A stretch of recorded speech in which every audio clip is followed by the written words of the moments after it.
Hello, everybody, and welcome to the 2023 Strengthening Schools Pathway Presentations of Learning. For those of you who I may not know, my name is Matt Berner, and I'm a coach on staff, and I will be your host for this evening. And I'm joined by my friend and colleague, Kai Sinclair, who has led the trainings and development for our presenters this year. Kai? Yes, thanks, Matt. As Matt said, I've been working with these core members and those that have presented on Monday and Tuesday throughout the year while they put their projects together, did the necessary learning, and really made some innovative and impactful projects happen in their schools. So thank you for being here. I'm really proud of them, and I hope that you all are too by the end of the night. Thanks, Kai. I'm so grateful, as Kai shared, to everybody who took the time to be here tonight and for multiple nights as well to hear about the incredible initiatives that our second year core members have created at their schools. As you all know, our mission at Teach for America is about finding, developing, and supporting a diverse network of leaders who expand opportunities for children. We know that although potential is equal across lines of difference, opportunity is not. Our mission is to expand opportunities and break down barriers so that all children can maximize their potential.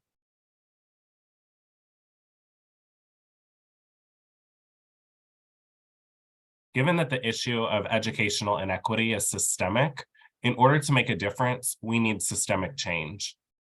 The reality is that there's no single way to reach our mission and close the opportunity gap.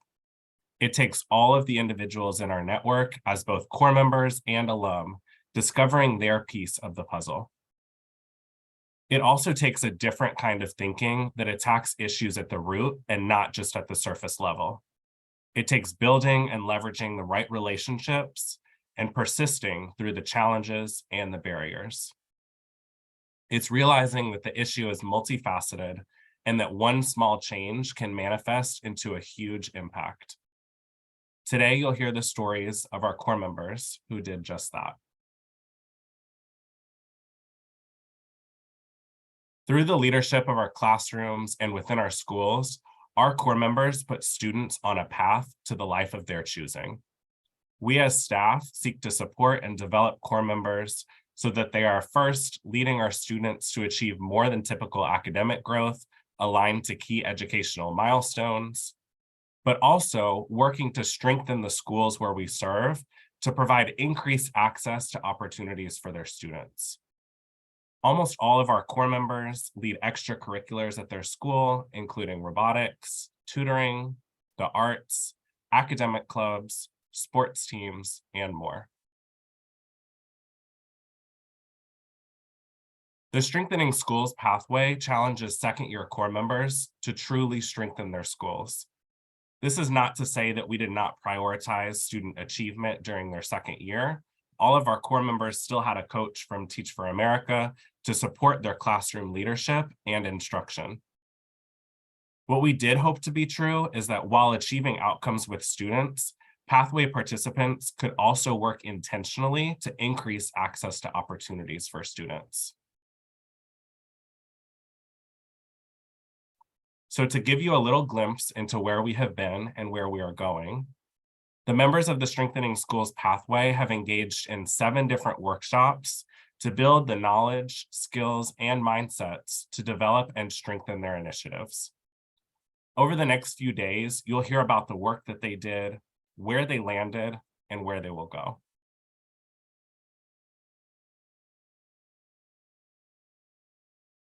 So before we get to our presentations, I want us to anchor in this quote.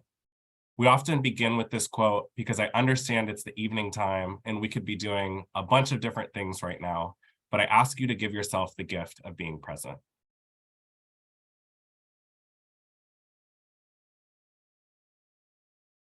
We do have some virtual engagement agreements for this evening. You will notice that we are in a webinar format, so this will make it a little bit easier for you all to engage and see our presenters. First, please use the virtual features throughout the evening. You have access to both the chat as well as a reaction button You have a clapping hands, a celebration. So please do that as our presenters are presenting, so that you can show them some love.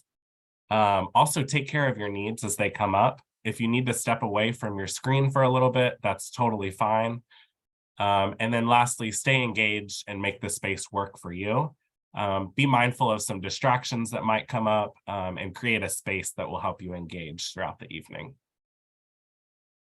And I'll give everybody just a few seconds to do what they need to be present.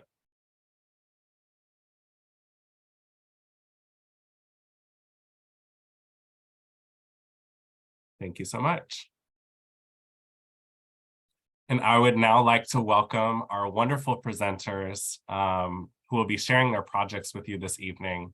We will be hearing first from Armando Garcia.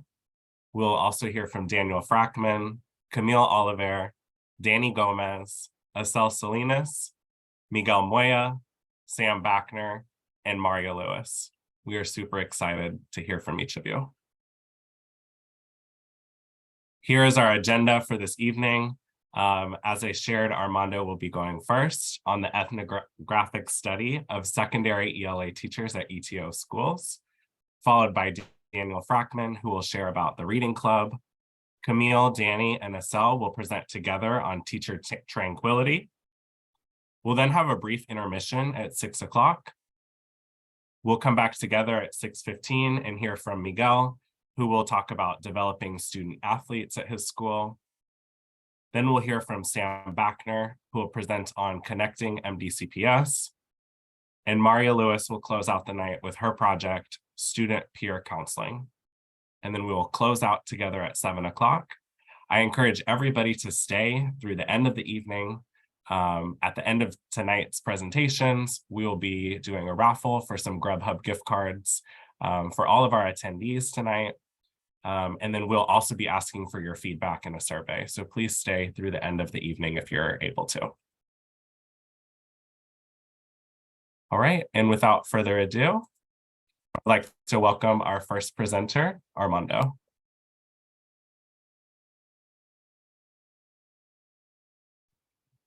Okay, let's screen share here.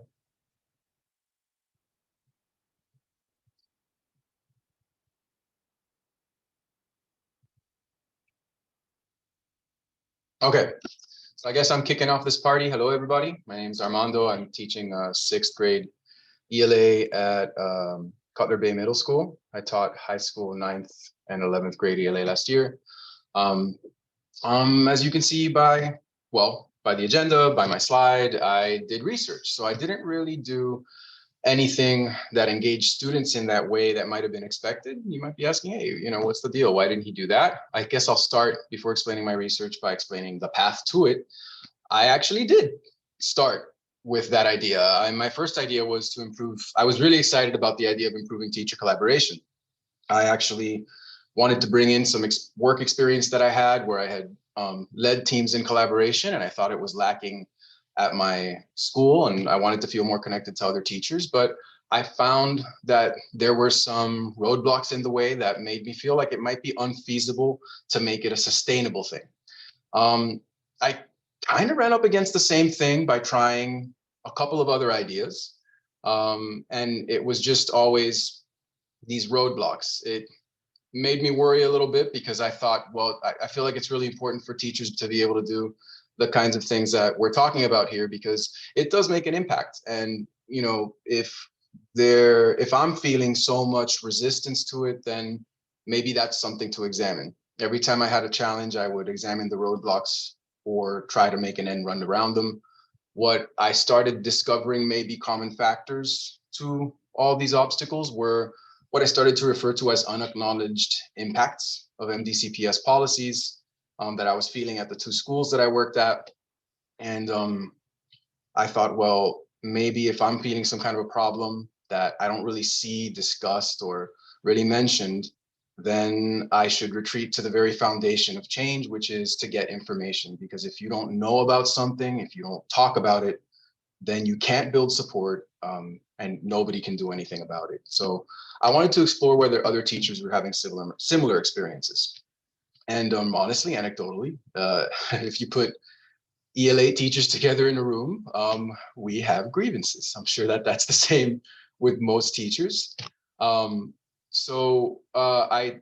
found that while that was the case when we were talking together, if you put us in a room with an authority of some kind, or somewhere where plans are being made, really these things, these grievances that teachers have don't come out.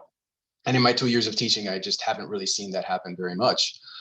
I realize that that might be because there isn't really in the district a system to do data collection or to get feedback from the ground, from the classroom. There isn't really a lot of good real-time information on what challenges teachers are facing, how those challenges change over time, what students are doing. And if that's true, then it may be that the systems and policies that are applied at our ETO schools aren't really as responsive as they should be for our students. At best, that means teachers' capacity to support students is not living up to its potential. At worst, that means teachers might be in some cases burdened by what might be outdated ways of doing things. I mean, we've experienced so much change over the last several years with the epidemic, and my guess is that there might be a lot of things that are done a certain way, and then they just the situation, the ground has changed, but a lot of the way we do things hasn't, and it creates a lot of inefficiency. I decided that because normally I see this be remedied by really robust feedback systems that shift information from the ground up to decision makers. I mean, that's how policy making works. That's how a lot of things work. I wanted to make the case maybe for producing that by maybe producing a tiny bit of it right now. And I based my project around that, maybe to create a sample of what it can look like to create information about what teachers are going through so that we can get better idea of what they need. I'm going to do this, or I've been doing this by collecting 3 different types of information. We rely on test scores a lot, but I wanted to add to that. I've been doing teacher interviews, which can give you an idea of the patterns in teachers' experiences, teacher surveys, which give you comparable data points, and autoethnography, which is turning the lens onto myself, because if I'm the one who's saying, without really having, too much discourse around something, if I'm the one who's saying, hey, this is a problem, I should probably be very transparent, I think, about where I'm at and what my experience is, so somebody else can look at it and say, hey, this guy's experience is representative, or maybe it's not. But this is where I am, this is what I could do, and this is what I decided to move forward with. Why do I think it's important? I think that one, there's a lack of critical discourse on a lot of really tiny, kind of immediate sources of inequity in education, things that happen every day in interactions between people. And in my experience, it's very helpful for those things to be acknowledged, because again, acknowledging a problem means you can face it, but there seems to be a lack of acknowledgement about it. So I want to create the information so that people can do that. I also think it needs to be specific, localized data. What is happening in these classrooms? What is happening right now? And that we need a diversity of data types to see it. The term street level data was popularized by a book that many educators are familiar with.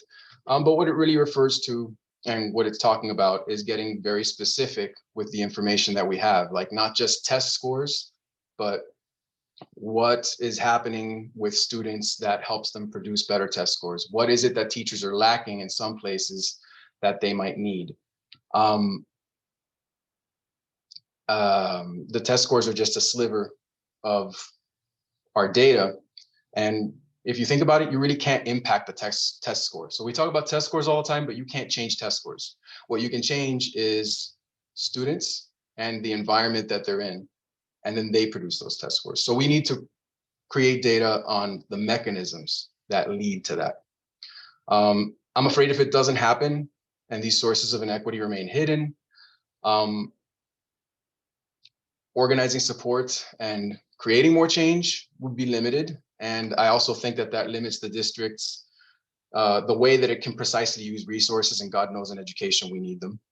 So inefficiency and waste can become widespread if you hide this stuff. So that's pretty much what I'm trying to do. The research is ongoing, and I'm skipping ahead. I can answer questions about methodology in a little bit, but I thought I would share some of my findings with the rest of my time. Things that have come out in interviews in particular. So I'll have these slides with some key points, and then these pink boxes on the slides are quotes that I pulled from various interviews that can inform those that are informing those points. So first of all, when asked about the resources that are useful, it seems the good news is that transformation coaches are often named by teachers as a really valued resource. As you can see, they've talked about their coaches very positively, often, in general. So I think that that's the trend. I see words like wonderful, supportive. It's great to know that that's working for people. And then another thing that they've mentioned is we have these weekly collaboration meetings in many of our ETO schools, and it takes a good amount of time every week, and it's a very good chance for teachers to come together and do something together. But it seems like what we do with the time is missing the mark for a lot of people. As you can see in some of these comments, people might feel often like what might be more helpful would be, other things. We often talk about assessment data, but I think, for example, one teacher mentioned they want to look at their formative data in the classroom to be able to get advice and help on how to further their students' progress, not just to look at the state testing data. Another teacher simply wanted time to talk with other teachers about how to teach. So that's another thing that came up a lot. I think teachers have a lot of questions about how to create learning, and maybe we focus a lot on assessment. So that might have been a shift. It may have been that at one time, as all these standards keep changing and confusing stuff happens, they needed to really lock down with figuring out assessment. But it seems like people now in teaching, at least the ones that I've interviewed so far, feel a little bit differently. Technology resources in general are very well appreciated, and it's true, MDCPS invests a lot in technology, and that's with how much people complain about technology. I mean, maybe it's counterintuitive, but it's important to get that information up there. And as I come up on 10 minutes, there's a bunch of other stuff that I could talk about, but the real point that I'm trying to make is that if we do not collect this information, if we don't get feedback from the people that are right there with students, if we don't get feedback from students themselves on a variety of things, we really can't be efficient with the very few resources that we have for this. And I think that was my biggest concern, because all of these wonderful things that TFA members are presenting about depend on our ability to be able to do that and the resources that we have available. The last thing I want to mention is I wanted to note that teachers were a little bit timid to share with me candidly. So that was another strong point of feedback. I mean, maybe people need to know, right, that part of the reason they don't get information is because teachers don't feel free with it. So we need to change that as well. I'm going to continue with interviews, and then I'm going to publish a report that I'll share with TFA and some other parties. I'll leave it there so that I can move to questions and answers, to Q&A. Let me see, how do I get to that while still sharing my screen?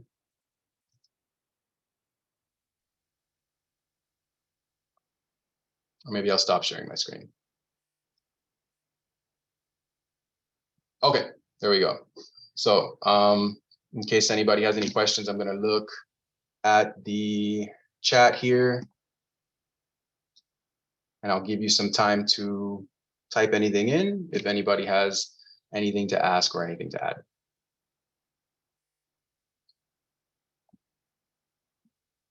Okay, Kai's asking, how do I see this initiative being scaled up? Yeah, I mean, I just created one tiny I'm trying to create a tiny example of the data that I think we need to be collecting. And I also think it's way easier to do than people think. Lots of companies do it. Very scrappy nonprofits can do it. And if they can do it, I think that this school district can do it.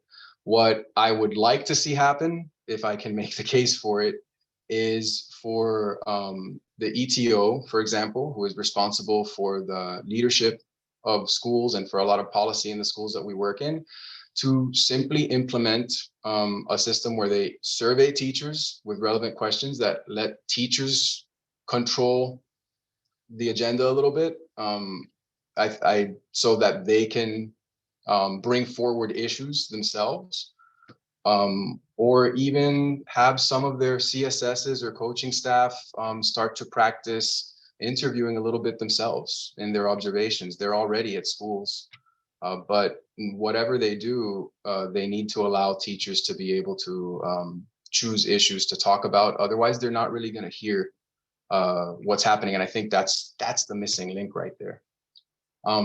Yeah, and yes, the next steps for the project, right? So for me, individually, I thought, well, if the base of everything is generating information and data, I wanted to tidy this up, finish this research, put it into a report.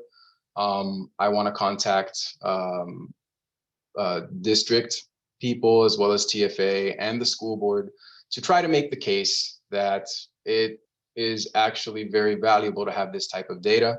I want to highlight that some of the things that teachers have said might be counterintuitive, and that teachers actually are afraid to talk about this stuff in the open. I had to promise confidentiality and that none of their identities would come out for anybody to say anything. And so that should say something as well. My background in policy, did it inform how? Yes, it did. So in the policy world, you don't do anything without data. And I learned to be a policy analyst, and collecting data from what happens on the ground in real time is one of the most important things to be able to use resources adequately and have policies that are responsive. Because if you're not collecting that information, you're driving blind. And I sort of have anxiety thinking about right now that in some ways, after the pandemic and while all these social shifts are happening, in some ways on a small scale, we're kind of driving blind with the decisions that we make that affect schools.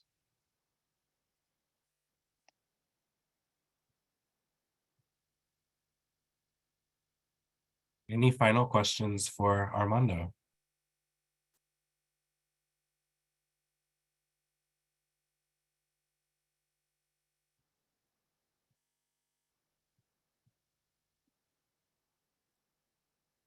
All right, Armando, thank you so much for sharing your presentation, and I'm definitely looking forward to reading your report. So please send it to us. Let's give it up in the chat as well as with the reactions for Armando and his presentation. I'm going to transition us to Daniel Frackman, who will share about Reading Club.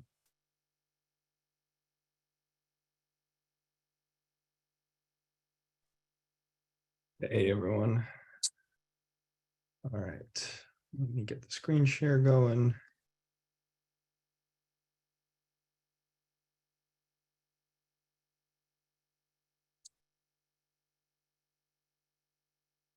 All right. So hello, good afternoon, everyone. My name is Daniel Frackman. I am a primarily 7th grade civics teacher at Georgia Jones Ayers Middle School in Allapattah. And I say primarily 7th grade civics. I also have one 6th grade US history class. But point being is I am a social studies teacher. And I want to preface that because I don't want you to get the wrong idea with this project. It seems a little more ELA friendly. But hopefully it will make sense why, as a civics teacher, I found this to be so important. So let's get to it. Here we go. So story and connection. Why do I want to do this project? Why now? What about the reality in my school kind of prompted this idea? And what am I aiming to change? Well, I kind of want to start with the two images and quotes I have there on the left. The first very famous quote by Thomas Jefferson, and one that I actually use in my class, where the press is free and every man able to read, all is safe.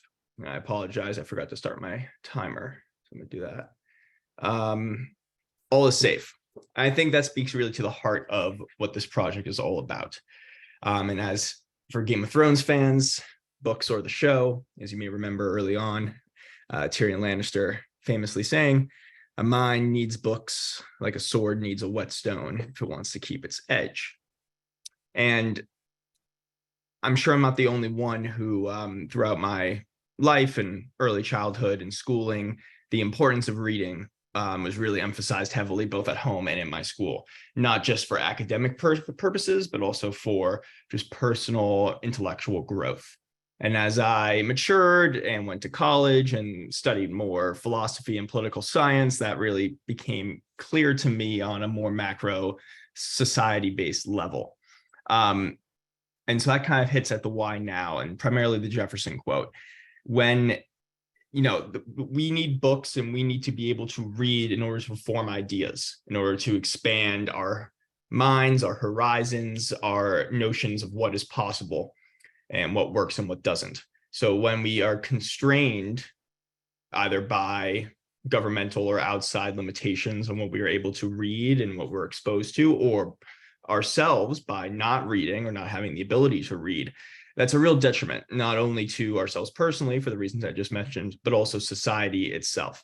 And there's a reason why, to just say as an aside, we see totalitarian societies and nations throughout history and still today, though they ban books. That's one of the first things that any dictator does when they rise to power. It was actually a lesson I taught in my civics class, the rule book or the steps for how a dictator takes power. And one of the first things they do is they strike at the free press and they strike out people's ability to think freely. I'm sure many people have read George Orwell, be it Animal Farm when you were younger or 1984 when you were a bit older, but that kind of hopefully gives you a sense of why I find this so important. And unfortunately, the reality at my school, as I think, sadly, the reality at many schools at TFA places their core members in, is that students, the majority of them do not read outside of the classroom, whether they even read inside of the classroom very much. Literacy skills are really poor. And one of the first things that struck me my first week or month at my school was, how depressing, the really depressing notion of how many of my students were, and even the native English speakers, or semi-literate. And I did a few, surveys in my classrooms about, raise your hand if you read outside of school or not. And most said no, but I was interested in why. And the why that my students seem to suggest to me is that, one, they view reading as a school chore, not something that they do for fun. That seemed to be the primary reason. And after talking with them a little bit more, it seems that the reason why they have that idea is because they have never been exposed to books that are actually on topics that interest them. Maybe comic books, but never real novels or even nonfiction.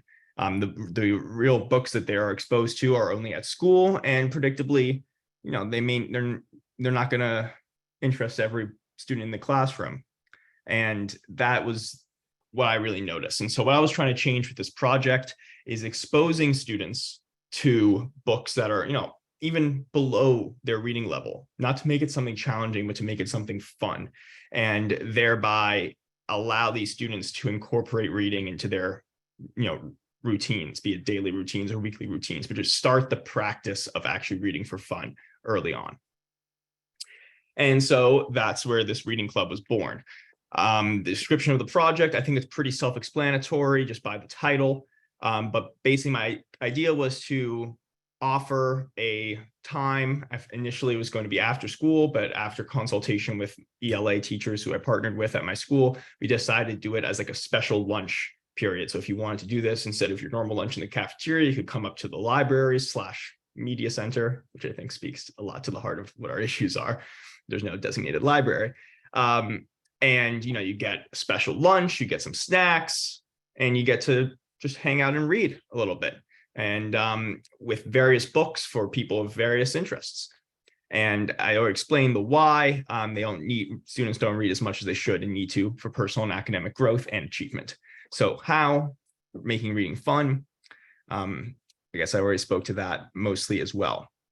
And so, but what was I really aiming to attain with the broader student outcomes? And this was where I was ambitiously casting a wide net.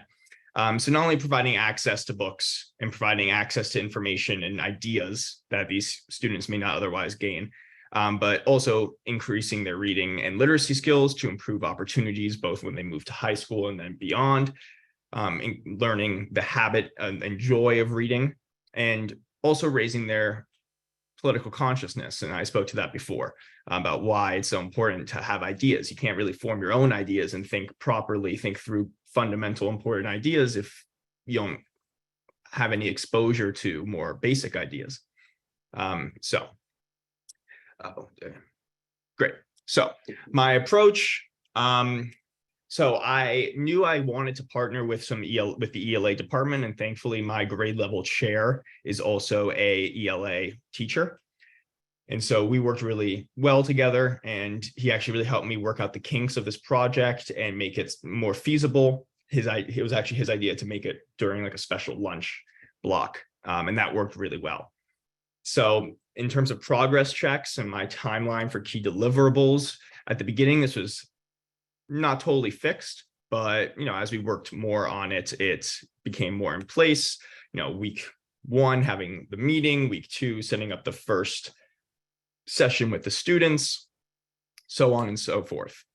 And where I wanted to collect my data was was primarily survey data, before and after surveys with the students who were participating. And that would also allow me to see, the retention ability of this, how many students are going to show up at the first session versus how many are going to continue and make it to the last session.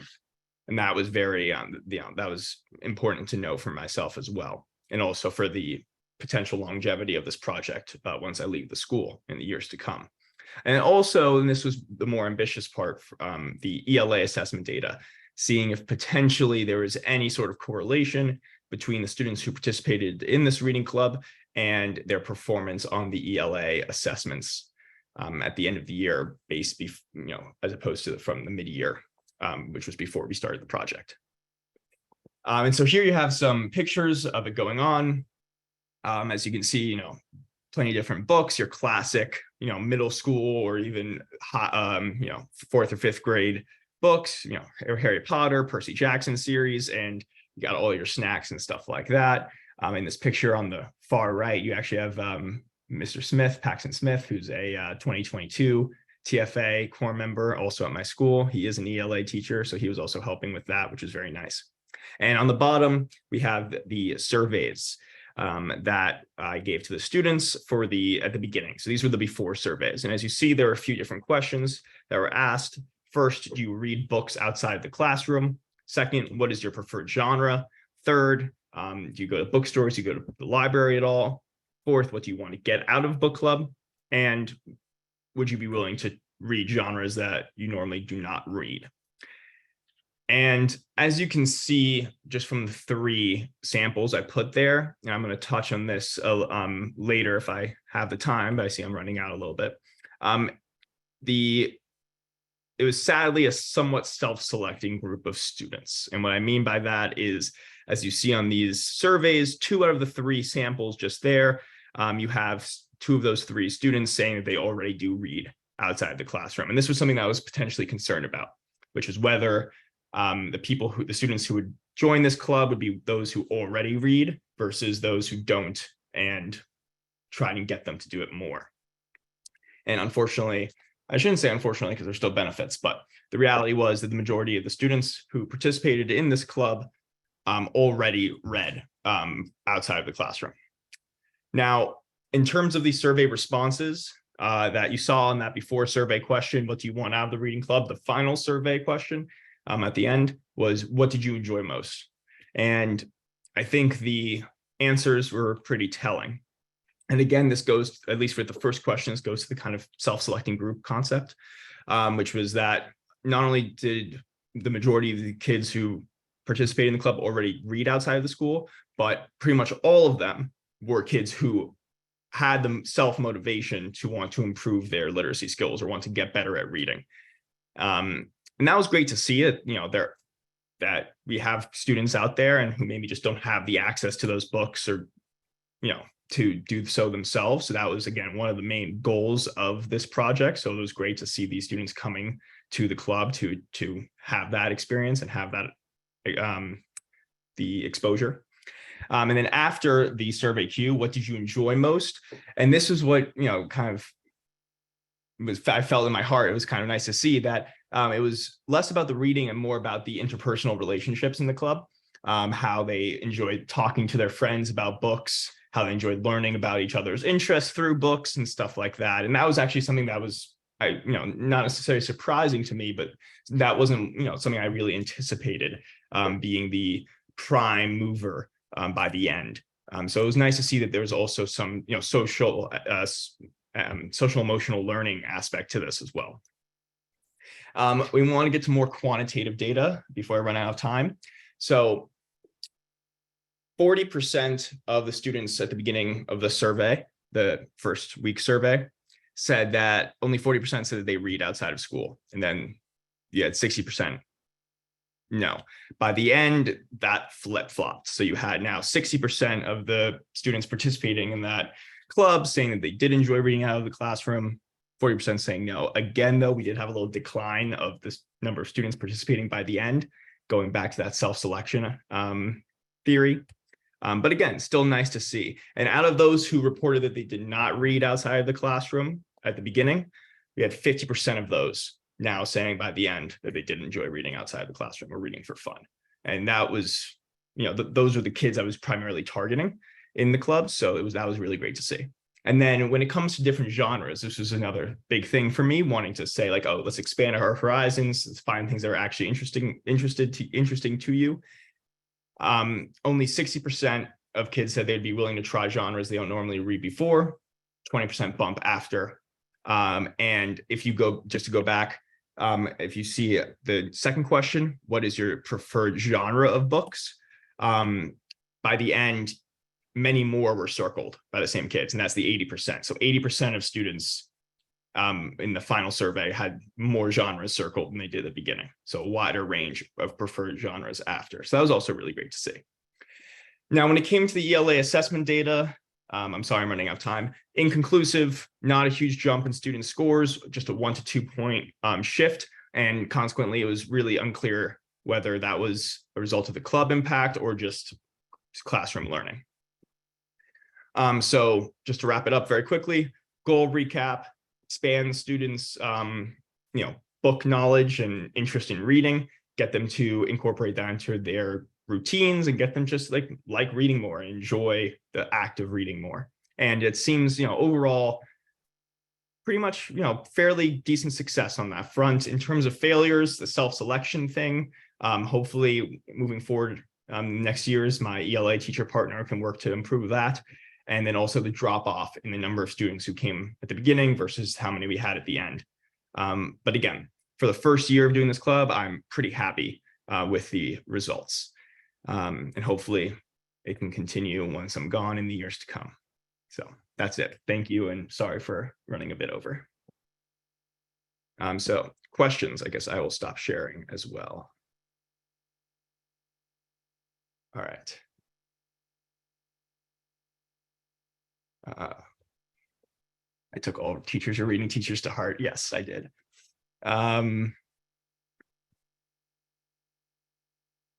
Yeah, I like how everyone's quiet, which is not normally they get, in the classroom. That's almost never the case, right, Matt? So that was a nice kind of respite from the, hectic nature of classrooms. But yeah, so.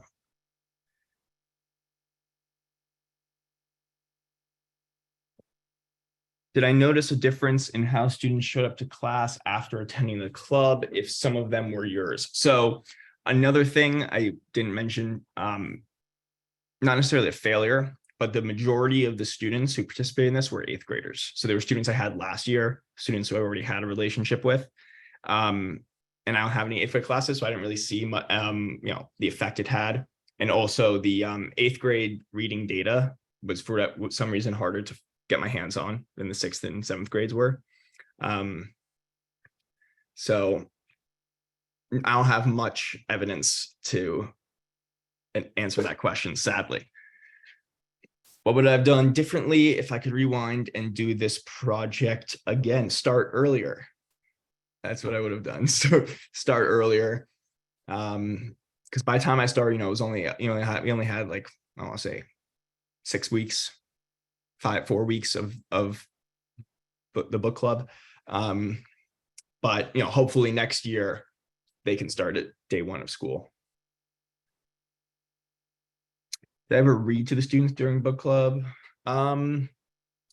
No, I did not. That would have been cute, but I did not. No, because again, as I said, most of these students, it was a fairly self-selecting group. So most of the students came in, were already at a level where, they would just pick up the book and just start reading.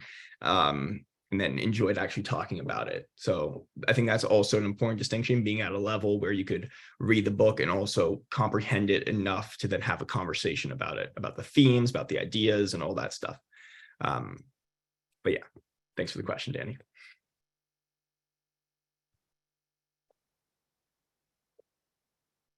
All right, y'all, let's give it up one last time for Daniel. Daniel, thank you so much for sharing your presentation. As you can see in the chat, people are agreeing with you that reading is the key.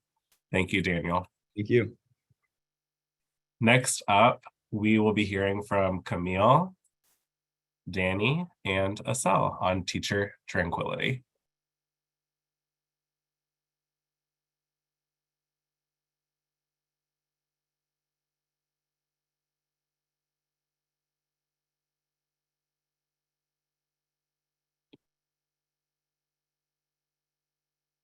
Hi, I'm sharing my screen. I'm having some issues, but we're working through it.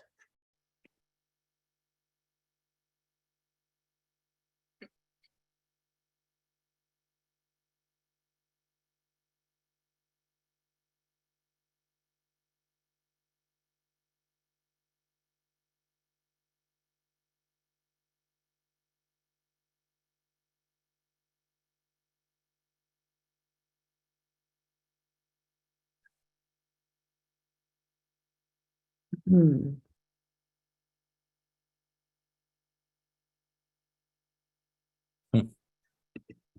Yeah. Thank you, Ellie. Danny, do you want to try? Yeah. So if you mind making it full screen. It stops when I go full screen. So could you try sharing, please? Oh, okay. Yeah, sure. Gotta love technology.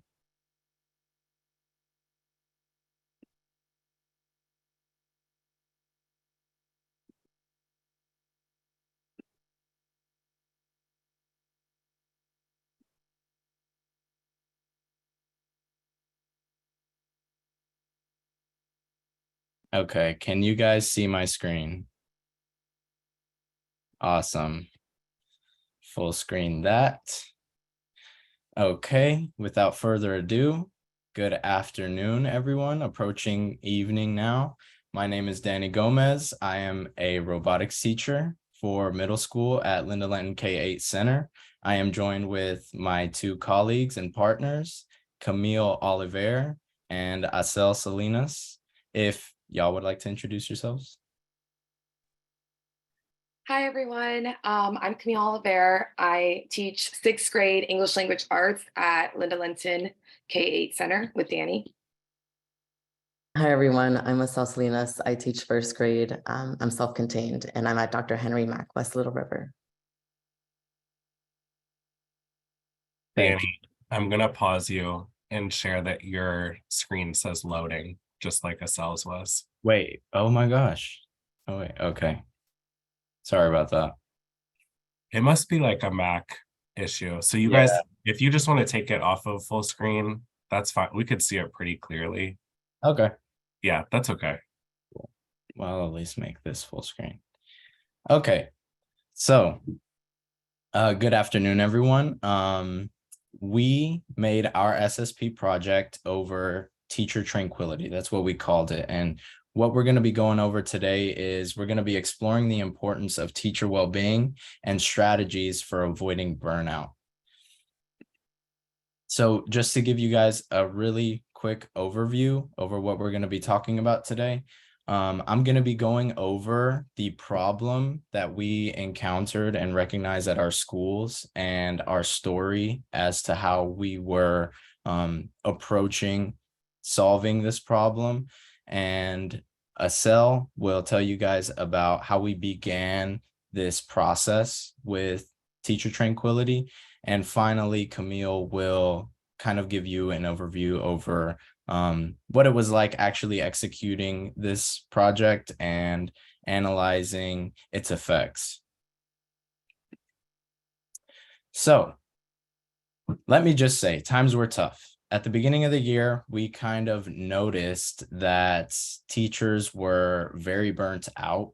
Teachers were stressed. I mean, we're kind of always stressed, but it's almost as if these stress levels were at an all-time high. Not just teachers, but students were, very verbal about their exhaustion, how we were frustrated.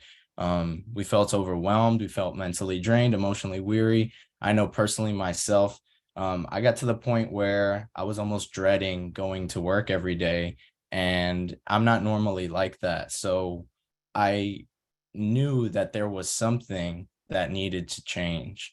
And so whenever we were talking with each other about kind of implementing something at our schools for this project, we thought what better way to kind of utilize this mission than to preach teacher tranquility.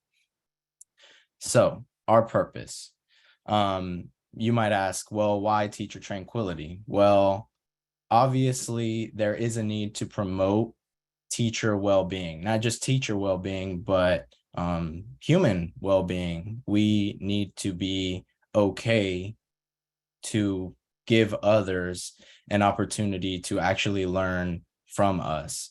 We should be enhancing our effectiveness as teachers, and we should also be creating a supportive community in the classroom. We should allow students to feel welcome. And how can we do that if we don't necessarily feel welcome ourselves, if we're dreading going to work, or if we're feeling nervous or overwhelmed? We also have this duty to model and inform on healthy habits as teachers. Whether we like it or not, students are always looking at us through a microscope. They're analyzing our mannerisms, they're watching our behavior, they're looking at how we carry ourselves. So it's imperative that we are at our best. And of course, we want to empower teachers to learn to take care of themselves. And bottom line is that we cannot pour from empty cups. We cannot give what we do not have ourselves. So to kind of highlight why teacher well-being is important, it's because I was having a conversation with a colleague, and he was telling me about how he believes that self-care is the best kind of care. And I felt like that was something very appropriate and relevant for our project to include in it. Teachers need to feel satisfied. We need to feel fulfilled. We do not do this for the money. We do this so that we can educate the youth, so that we can make the next generation better. And if we don't feel okay ourselves, then that's a fundamental problem that needs to be solved. But also, if our well-being is at an all-time high, or if it's at a high point at all, students will see that and they will be more engaged. Teachers need to be in their best shape, both mentally and physically, to deal with the issues we confront on a daily basis. We wanted to give teachers time to reset, reflect, and recharge. And what we did in our project is we kind of facilitated sessions that really highlighted wellness by allowing teachers to sit in on yoga, counseling, Zumba, meditation, or even just talks so that we can maintain our well-being. But the bottom line is, how does this help students? How can this actually influence instruction in the classroom? And what we came up with together is that healthy teachers are better equipped to energize their classroom and increase student engagement. Back when I started teaching, one of the pieces of advice a veteran teacher gave me was, don't look bored, because if you're bored, imagine how the students feel. When teachers are emotionally and mentally well, they are in a better position to provide instruction that aligns with the competencies of social emotional learning. And then with improved well-being, teachers will be better able to differentiate their teaching to meet individual student needs and offer appropriate feedback and support as well. And I just want to take it back to what I said earlier, that we cannot pour from empty cups. And I'm gonna go ahead and turn it over to Asel. Yes, so I'm going to be talking about the beginning of our project and what it ended up looking like as we put it into practice. So next slide, please, Danny. When we were first thinking about starting our Teacher Tranquility Project, we wanted to administer some kind of pre-project survey to try and capture where teachers were feeling prior to us beginning any kind of interventions that we were trying to implement. So what I want to highlight, and I know it's a little hard to see because we're not in full presentation mode, but the third question was, I prioritize and practice healthy habits to cope with work-related stress. And the fifth one was, I often experience teacher burnout. And we saw that for prioritizing healthy habits, we chose a representative example of the surveys that we administered, and most of them said disagree or strongly disagree. And when it came to, I often experience teacher burnout, we saw a lot of surveys that said agree or strongly agree. So we were able to pinpoint exactly how we wanted to address these issues that we had identified when it comes to keeping teachers motivated in the classroom. Next slide, please, Danny. So what we did was we created Teacher Tranquility and we held an info session. So at Henry Mack, it was in my classroom. At Linda Lenton, it was in Ms. O's classroom. And really, we just wanted to create a space where teachers felt like they could come to de-stress, disconnect, and have some kind of healthy coping exercise or just like a brain break for teachers that would allow them to reset, hopefully not burn out and come back the next day recharged. So some events that you can see here, we had a coffee break, we had a talk and meditate session. We talked about how to set boundaries when it comes to teaching, because as we all know, teaching oftentimes involves bringing work home, and it can be a very emotionally taxing role. And it's very important that teachers understand how they can create a space where we deal with all of these things that are going on, and then how we can remove ourselves in a healthy way. And I also just want to highlight spring yoga, which was my personal favorite. Next slide, please, Danny. So how can teachers avoid burnout? That's sort of what we were looking at, and that's what informed all of the events that we had created. Setting boundaries, I think, was one of the biggest things that we kept seeing come up in all of the events that we facilitated at our respective schools. Practice stress reducing activities, and seek support from colleagues and mentors. I think one thing that we tend to forget about as teachers is that, you know, we need help too, and we need to reach out, and it's okay if you want to reach out or need to reach out. And it's okay to ask for help. I know that, at least for me, when I'm in my classroom with my 20 kids every day, I feel like I have to do everything and anything for them, like within the 4 walls that I'm in charge of, but it's okay to go beyond my classroom when it comes to trying to engage and leverage support. Next slide, please, Danny. So I was going to walk us through an exercise that we had done, and we had actually shared this through email with teachers, just like periodically to give them brain break reminders. And so I know for the sake of time, I'm going to skip this, but after the, during the intermission, if you want to think about something you're grateful for today, take a minute to lower your heart rate and take deep breaths. That would be really good. And so another thing we wanted to focus on when it comes to avoiding teacher burnout is that it's not just something teachers have to do. Like, yes, you know, we have a big part in how we manage our stress, but we also have administrators that can assist. And if we have any on here today, please listen. It's very important that we foster a positive school culture. And the last one is provide professional development opportunities. I think oftentimes teachers are sort of just expected to come to the classroom ready to go, having developed all of these coping mechanisms, having healthy like habits that they use throughout the day, and that's not the case. And that's something that we realized as we were in the process of creating events and touching base with where we were going and what direction we were headed in. And so one thing that we really appreciated was that at our schools, our administrators allowed us to have a little more leeway when it comes to hosting events. Like I know at my school on Wednesdays, we get out early. So I was able to host some events when we didn't have meetings. Next slide, please, Danny. And again, we also wanted to reiterate for teachers that it's okay to seek therapy or counseling. One of the sessions that we held was how can you access these resources that are available to MDCPS teachers? Because I know I didn't know that any of these things even existed when I was a first year. And so seeing them now and being able to share them, I think is something that's super important.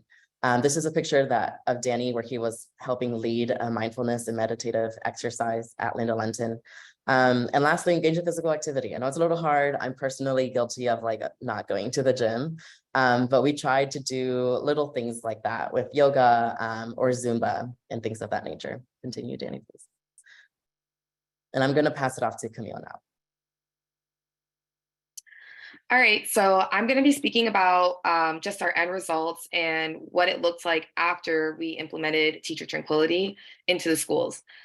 So we did a pre-survey, which you saw with the cell. So here's our post-survey. And unfortunately, it is a little small, but you can see that we have extremely different results. We have more agrees. It seems like our answers are more positive. I feel appreciated for my efforts in the workplace. We don't really have as much negativity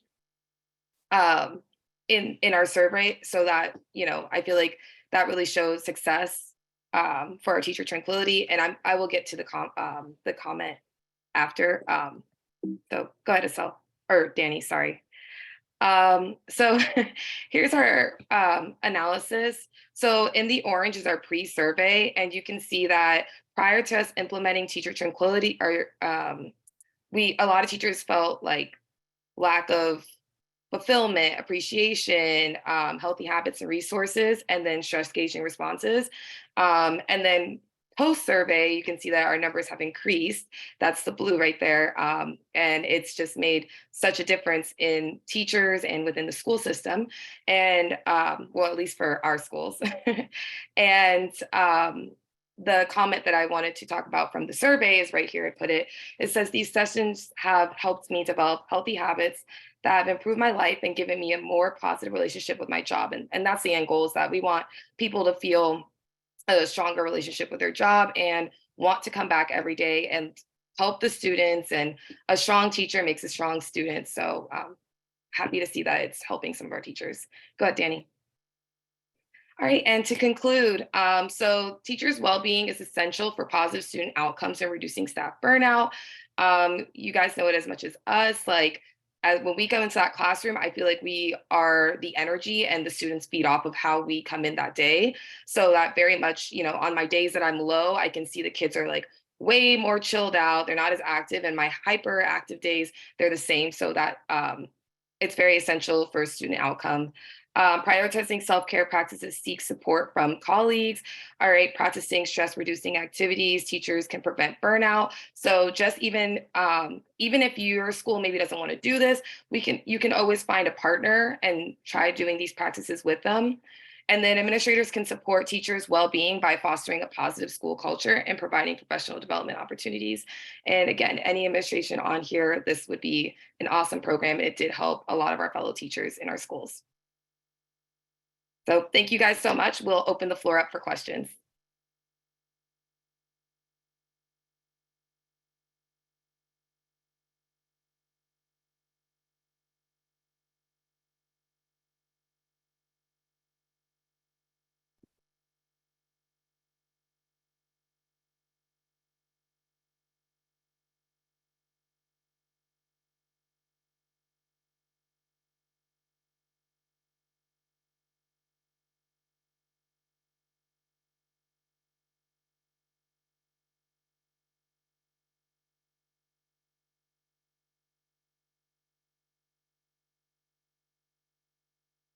So I'm seeing a few questions. I'm going to answer Matt's question. Did any of you receive pushback when implementing your projects? I think there was some kind of like disconnect in the beginning between what we were trying to do in the school setting versus like what the needs were of us as teachers when it comes to like meetings, PDs that were not related to like personal well-being. And we definitely had to smooth some scheduling conflicts over with when it came to our schools, because we want to prioritize obviously well-being, but we also like have meetings about like IPEGs or student data that we need to attend. So it was more of a just like scheduling conflict as opposed to any kind of pushback. And then to Kai's question, how will you ensure this initiative endures? I think it's something that's really not that hard to like scale up in a way, because I was the teacher at my school, Danny and Camille were at their school. I think what would work really well this project is having just one teacher at each school that like can, facilitate these events or projects at each school. We already have a bunch of flyers made that can be edited for the next year. We have resources that we've made available that we would love to share with anyone. And how do you monitor student engagement in relation to teacher tranquility? That's from Yali. I'm going to pass it off to Camille since she touched on that.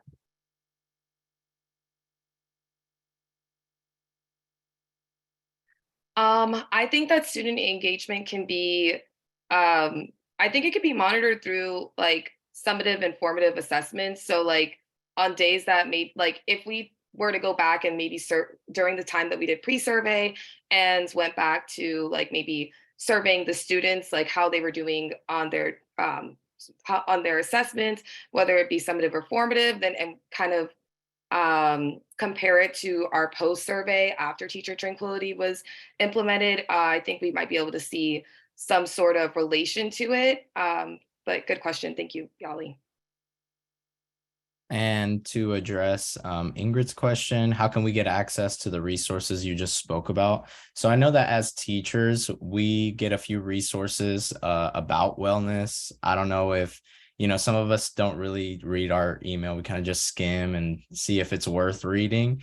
But they have given us a few resources on wellness specifically, and making sure that, we're kind of taking care of ourselves first. I know just a few weeks ago, I got one for this kind of health service that monitors physical health. And they sent me a scale, and the scale came like this week. And I've been weighing myself every morning. I've been trying to be more on top of my physical health. I'm going on runs, and it takes not just the resources, but taking the initiative to kind of hold yourself accountable and making sure that you're okay and that you can be a tranquil teacher yourself.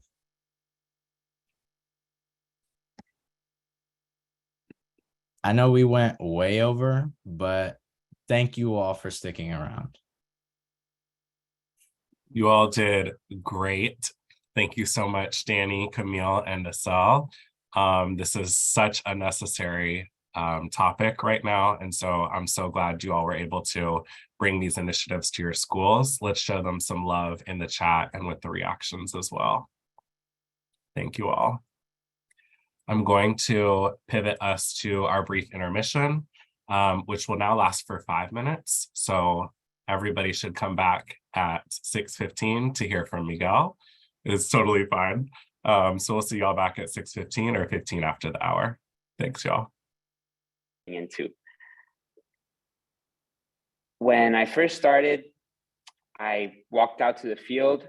I saw that it was not the size meeting regulation standards for soccer competitions. We had no soccer goals. As you can see right there on the screen, we had soccer balls made out of rubber that bounced all the way up in the sky every time you tried playing with them. And we did not have uniforms, as you could clearly see by what the students are wearing. And I posted this picture on my teacher Instagram last spring. And you can see the caption. I find it quite funny. It says, "You, mom, can we stop by the store to buy a soccer team?" Your mom, "We have a soccer team at home." And that's the soccer team at home. So not only did we not have enough resources in order to be a successful soccer team. But in my first year here at Citrus Grove, they actually canceled the soccer season and we didn't even get to play any games. So by the end of my first year, I was very disheartened by the fact that I could not coach at my school. And with that in mind, I decided that I wanted to make a radical change at my school. I wanted to rebuild the soccer program and make sure that we had a team that my school could be proud of and that actually functioned in the service of the students. So that is my segue to what my project topic and process of achievement became. My vision was to essentially create a robust athletics program where I developed disciplined student athletes who met academic and behavioral expectations while having fun in the process of being part of a soccer team. So I'll just move myself to the side for now. And through that process, I wanted to collaborate with administrators in order to enable after-school programs such as the soccer team so that they could grow and succeed. Lastly, I wanted to make sure that the team that I was building also added to the school culture and morale so that the school as a whole would be inspired by the success that the sport teams would have. Now, I noticed as well that the athletics program at my school was pretty much non-existent. So not only did I decide that I was going to coach the soccer team, but this year in my second year at Citrus Grove Middle School, I decided to also coach the basketball team. And through the process of coaching, not only did I want to teach my students how to play sports, but I also wanted to inspire academic achievements. And I set the goal to not only have my students meet conduct standards, but also meet academic standards by keeping a 2.0 GPA and going to weekly tutoring as well as bi-weekly Saturday school through both the talents program and the Saturday school program that my school offers. I also wanted to fundraise because, as I showed you earlier, we did not have proper equipment to actually be successful soccer or basketball teams. So I set a goal to fundraise, and I will speak about how it is that I went about fundraising. Lastly, I definitely wanted to make my impact student-centric. So I focused on assisting ESOL students who were primarily most of my soccer players. And most of these soccer players, not only were they ESOL students, but they also had a lot of difficulty with conduct, given that they are of low income and they also were recent immigrants into this country.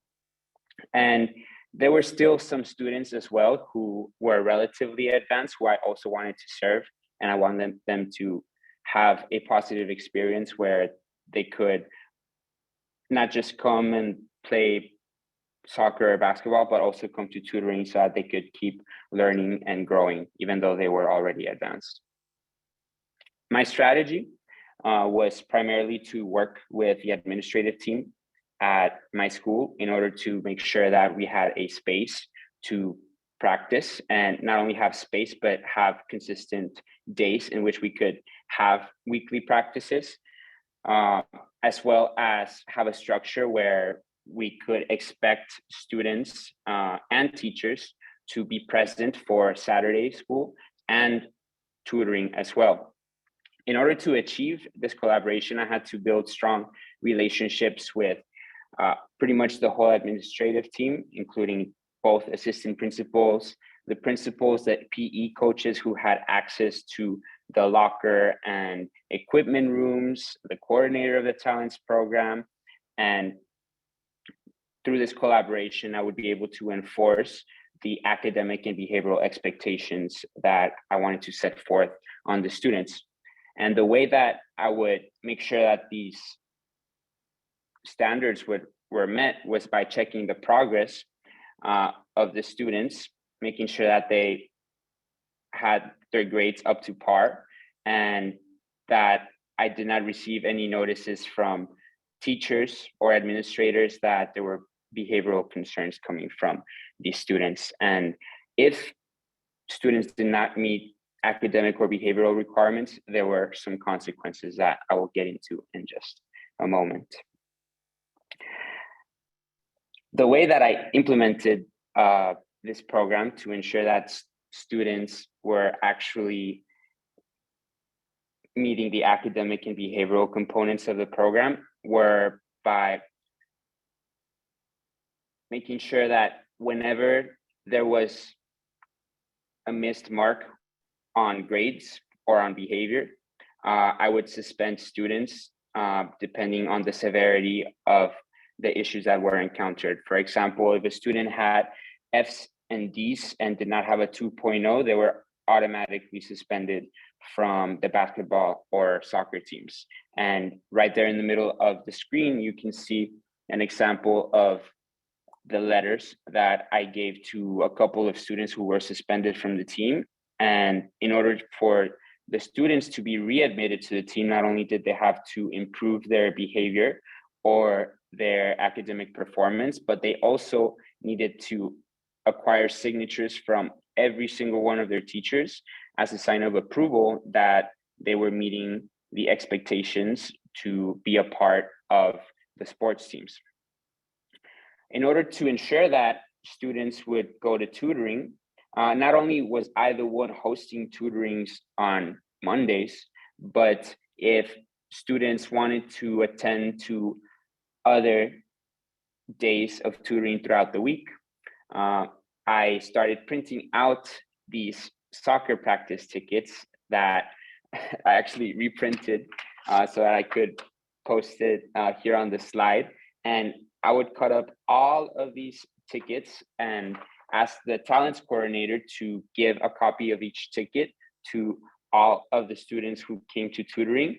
And on the day of soccer practice, students had to give me their tickets as a way for them to be admitted into practice on that day. So these were just two tools that I was using in order to ensure that students were actually meeting my expectations, and they took these expectations seriously as well. And here are some of my findings. I would love to just speak a little bit about the teams I was so proud to coach this year. On the left-hand side, you can see my soccer team. We had a hell of a ride. It was a very fun season, and I'll be perfectly candid with you about what the results were. The soccer team did not win any of their games, and it was tough. It was tough. But through that loss, I not only got humbled by it, but I also doubled down into the work that I was already doing with the team. And I made sure that the academic and behavioral components of the program were still enforced. And I made sure to do even more things through fundraising that I will speak to in just a moment. And to the right-hand side, I had the basketball team. We just finished our season about 3 weeks ago, and I had a better experience this time around with the basketball team. Even though I have never played competitive basketball, neither in middle school nor in high school, the way that I became a coach was because I was sitting one day during a leadership council meeting with the administrative team, and I asked if there was a basketball coach that was going to take charge of the team this season, to which they said no. And I told them that I would do it if no one else was going to coach. And since I said that, they took me to my word, and they gave me the job, and I have no regrets. It was fantastic. We had such a great time together, going to tutoring every Monday, practicing every Tuesday, Wednesday, and Friday. And during basketball season, I was still coaching the soccer team every Thursday. So I was still seeing both of these kids at the same time, even though soccer was not in season.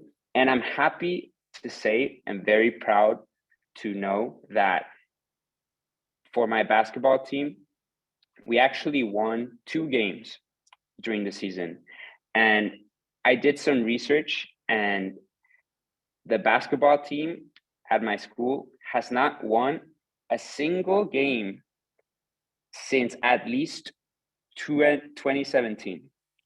So that to me was one of the greatest successes that I could have wished for my team. And really though, what I think is the greatest success are the academic successes that I could see through my students. So let me talk a little bit more about that data on its own in just a moment. One other great achievement that we did is, as I mentioned earlier, we fundraised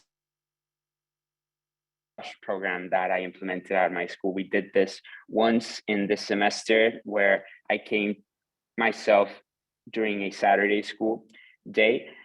And I bought all the materials necessary, which were the rags, the soap, the buckets, the spray for the tires. And I coordinated with the assistant principal who was going to be there on that day. I spoke to the head custodian who had the keys to the locks that opened the parking lots. And we had a great event where so many cars came to have their cars washed, and I had never really washed a car like that, so I had to learn on the spot and do some research going into the event. But it was great. We actually ended up raising $475 in one day of doing a car wash, thanks to the fantastic support of the members in the Little Havana community surrounding Citrus Grove Middle School. And with those funds, as well as some athletics funds that are provided by the school, we were able to purchase some equipment for the soccer and basketball teams. Here I have one example of the equipment that I purchased for the soccer team, which is a regulation sized soccer goal, something that we did not have last year, nor this year, up until we started raising money. And I am very happy that we got this goal, and we also bought soccer balls, because this equipment, although I'm not going to be the soccer coach next year, the students who will be part of the soccer team will be able to use the soccer goal and the soccer balls, and even a ladder that we also purchased in order to continue practices, so that hopefully next year the students will actually be able to win one of their soccer games. But like I said, winning games, I don't think was ever really my priority when it came to the soccer and basketball teams. What I really wanted to do was build a athletics program that was functional, that served the needs of the students, that gave opportunities to them to play sports, to learn teamwork, and of course, put academics at the forefront. And just to speak more to the priority of academics, here I have some data that I would love to share with you all, which is that more than 15 students between 6th to 8th grade consistently came to tutoring every week, and they completed their iReady minutes and IXL math assignments. 5 to 10 ESOL students would improve their English language skills by coming to tailored ESOL tutoring for math and language arts. More than 15 students who were at least part of the basketball team maintained a 2.0 GPA during the second and third 9 weeks so that they could stay on the basketball team. And at the end of the day, that was not even like my choice. Like, they had to have a 2.0. And fortunately, I was able to maintain a culture within the team that allowed most of my players to achieve that minimum 2.0 GPA. Now, when it comes to Saturday school, this is one data point that I found to be a little extraordinary, which is that up to 40% of all students who went to Saturday school were student athletes, whether they were part of the basketball team or they were part of the soccer team. And here, lastly, at the end, I have two qualitative data points that I am particularly proud of because I believe that they will enable the athletics programs to be a long-term success, which is first, that I recruited an assistant soccer coach who started coaching with me while the basketball season was going on. So during the basketball season, I was practicing 3 times a week with the basketball players and once a week with the soccer players, while the assistant coach that I recruited was practicing another day with the soccer team. So this semester, throughout the whole week, there was 3 basketball practices and 2 soccer practices that would occur weekly. Now, oh yeah, I was confused as to how that worked because there was also one tutoring day, which was Monday. So it would be Monday tutoring and then basketball and soccer practice on Tuesdays, and then Wednesday basketball practice, Thursday soccer practice, and finally Friday we had basketball practice again. And I'm very happy that I recruited this coach because he is going to continue as the head coach for the soccer program in the coming year.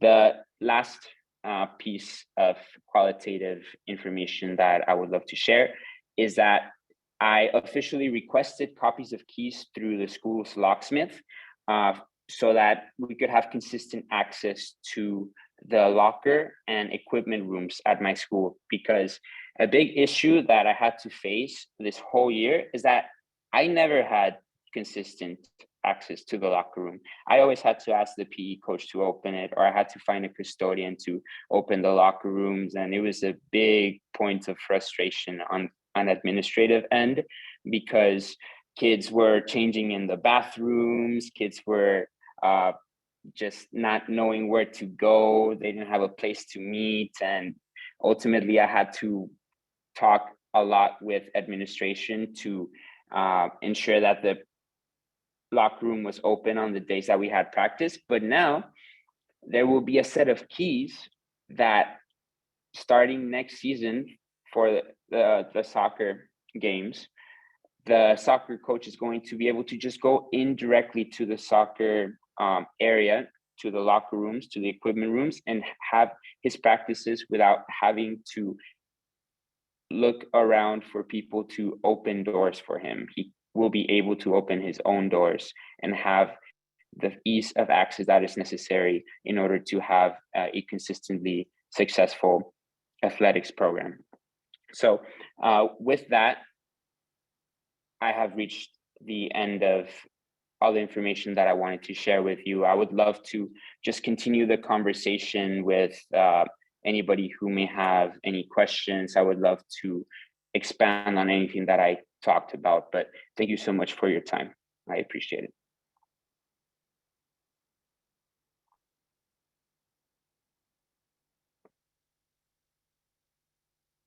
Let me look at the... Let's show some love for Miguel in the chat and with the reactions as well. Olivia has a question for you. Miguel, I'm going to have you respond to any lingering questions in the chat so that we can move forward to Sam's presentation. But feel free to respond to the questions that are coming in. I know Olivia has one for you. Miguel, thank you so much for sharing your presentation. My pleasure. All right, and up next, we're going to hear from Sam, who will be presenting on his project. Hello, I'm gonna share my screen here. Okay. Can everyone see that? Yes. Okay, cool. All right, so, hi, my name is Sam Bachner, and I am a 6th grade English teacher at North Miami Middle School this year. So my project was about connecting teachers across ETO schools. So, we all work at ETO schools in TFA, Miami. And so I really felt that there needed to be more of a collaboration between the teachers across schools and within schools. So Armando also talked about this a little during the beginning of his presentation. But basically, I wanted to do something to increase collaboration and connection, because I noticed there was a lack of cohesion between the things that different teachers are doing, even if they taught the same like subject and grade level, which I wanted to kind of work on. So this is a link to my project, which has a lot of resources in it, which I started compiling for my project. And so in all different, like, these are all different dates of when I gathered different resources and put them together. So I'll go through what I was doing, and then I'll kind of explain what this folder is all about in a moment. Let me just go back to the actual presentation. Yeah, 1 second. Just gonna stop for 1 sec. Why can't I move this thing? Okay. Yeah. So I decided to make a Schoology group, which was going to be here. Yeah. So Schoology is a shared platform that we all use as teachers in this district. So I wanted to kind of put this shared Google Drive for all teachers in Schoology so everybody can have it. But it would only be restricted to ETO teachers. So there would be an access code to join so that it was targeted towards ETO schools. So teachers would kind of be uploading resources that they had, whether they made it themselves or had it from their school or anyone else, and pooled it into this this shared document, the shared drive or folder, where teachers can borrow and collaborate and use each other's resources. So the idea behind this project, again, was that, so I noticed a lot of core members and also non-TFA teachers in the ETO schools were very much required to teach like the exact same curriculum that was even more precise than the district pacing guide. So like we had an IFC that would come out every quarter for what exactly we needed to teach, the texts and the exit tickets and all those things, which for ELA specifically is the way what I'm familiar with. So I don't know exactly how it works in the other subjects, but for ELA, that's how it was. But I also noticed that even though we were all teaching the same thing, there was still sort of a lack of communication between these teachers that were teaching the exact same thing across schools. So I wasn't really collaborating with teachers that were doing 6th grade ELA at different ETO schools, even though we could have been helping each other all year, I felt. And teachers were kind of responsible themselves for weekly lesson plans, PowerPoint slides, exit tickets, and all resources that would be standard aligned, even though there was a lot of issues when teachers would create things that were different than other teachers, even though it's supposed to be standard. So I felt that that was sort of a headache to deal with all the time, and caused a lot of conflict in the schools. So also another big part of my data for this was going to be the FAST exam proficiency increase. So ETO schools are definitely focused on testing, especially, as we know. I felt that standardizing and sharing exit tickets, which are usually like state exam style test prep questions, would make sure that all students are receiving the same materials to prepare them for the exam. So there weren't going to be some kids at North Miami Middle that were receiving more questions aligned to the FAST test than at Citrus Grove or Cutler Bay or wherever else the same test would be administered. And of course, data analysis is also huge. And so I really wanted to share my ways of data tracking and analyzing data with other teachers and also receive their resources for that, especially because I think data tracking is something as first and second year teachers is kind of challenging to navigate. So like I said, we have a Schoology group. That's what I created for this. I did activate it, but most of the stuff I have in that Schoology group is in this Google Drive that I'll show. So the artifacts I have, so this is sort of what it looks like, connecting MDCPS across ETO schools with the, this is a resource sharing folder. And it includes, so Armando uploaded a few resources, I uploaded a few resources, and I'm opening it up to anybody else that would like to going forward. So I put a classroom management plan in there, which actually had been shared with me the year before, which I thought was really helpful for me for new teachers, because I think a big thing that we're not helped with is behavior management from coaches, ETO, admin, etc. So helping each other with that is really important. Lesson plan templates, I think, are really useful. I was shared one also that I've used for 2 years now. That's been great. And a specifically ETO, ELA aligned lesson plan template. PowerPoint slides. So, we tend to teach the same texts across ELA in 6th grade ELA. So having slides that are consistent with what the standard is for each text. I know that, for instance, Max lent me a lot of his because he taught 6th ELA last year and I taught 7th. So I've used a lot of his resources. I've given some of mine out for 7th grade to him. So we've swapped, and that's been great to share. And I feel that that was something I had to seek out rather than was there for me. Parent contact forms.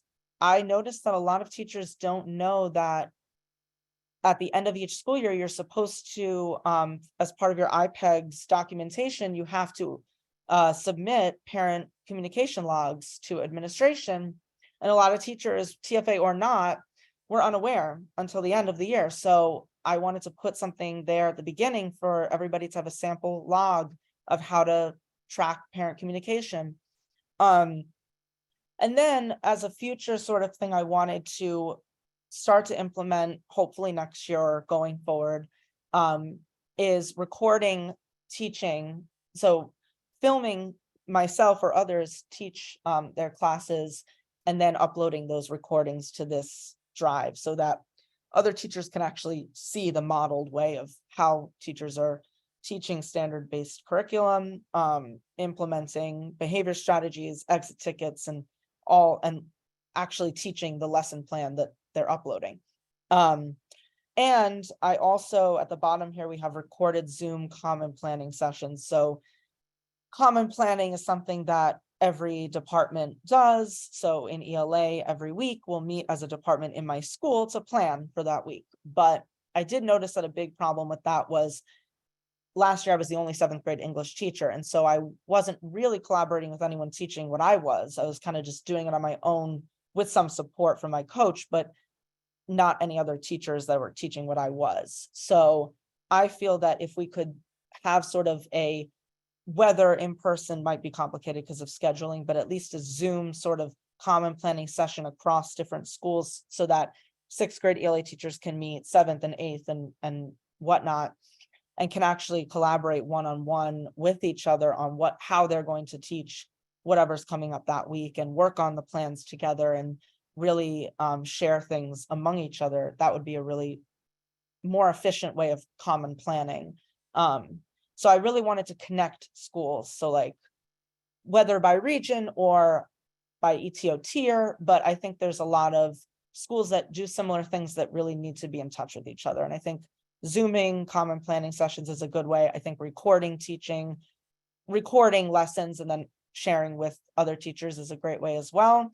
And eventually it would be really cool if there could be in-person collaboration and visiting other schools and visiting teachers and modeling for them. So as I said, these are the resources I have in the shared Schoology group. And there's a lot more that I would add as well.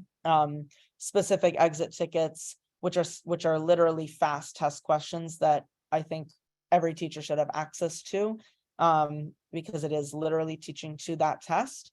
All data trackers, PowerPoints, and lesson plans are, I think, the most important things that we can have. So like, for instance, a teacher would share their ETO approved grade 7 ELA lesson plan with whole group and DI for a certain story with the exit ticket attached and the iReady toolbox lessons right there as well.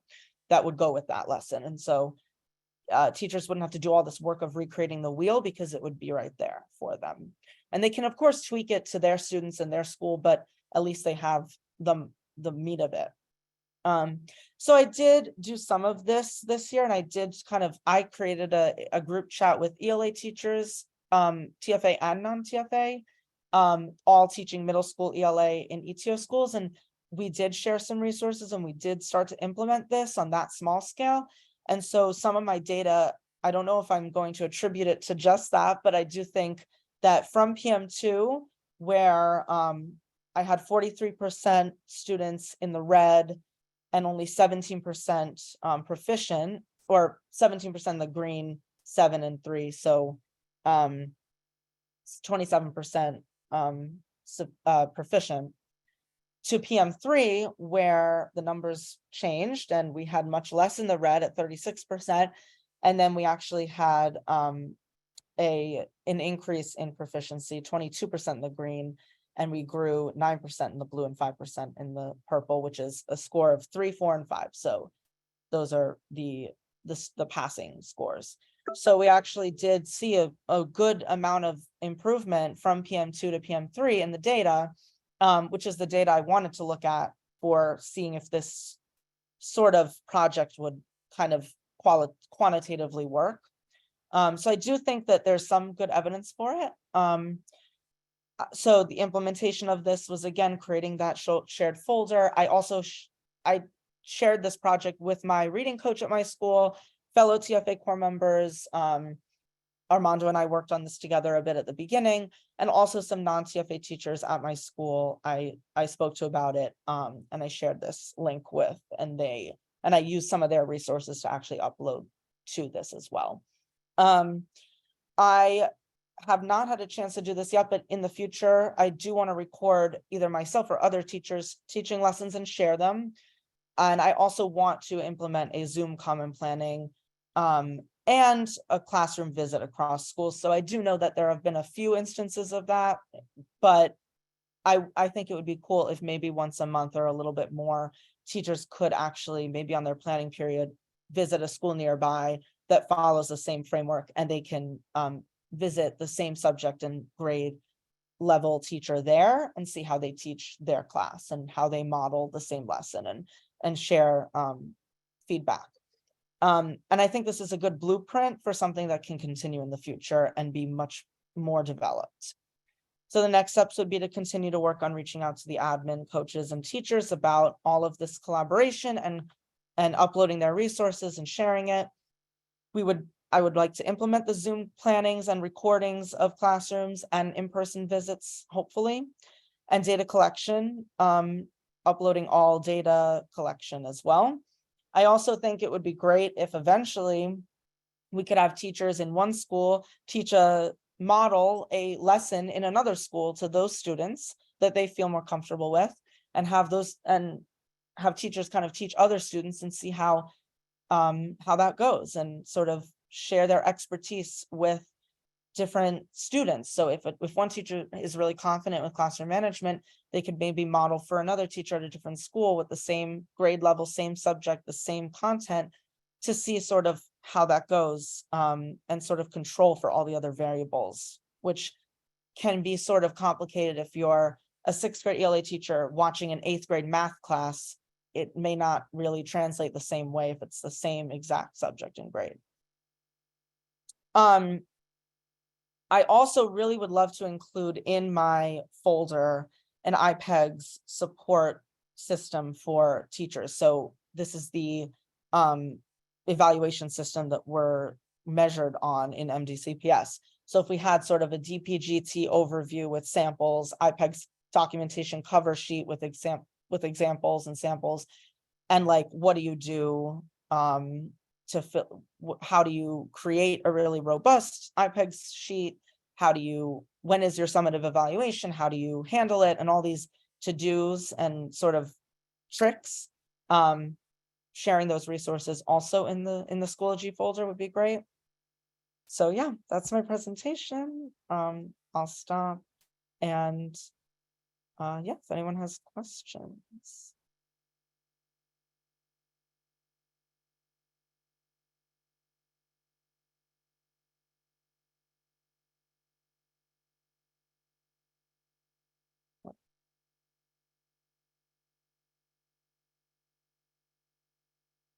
Thanks, Daniel.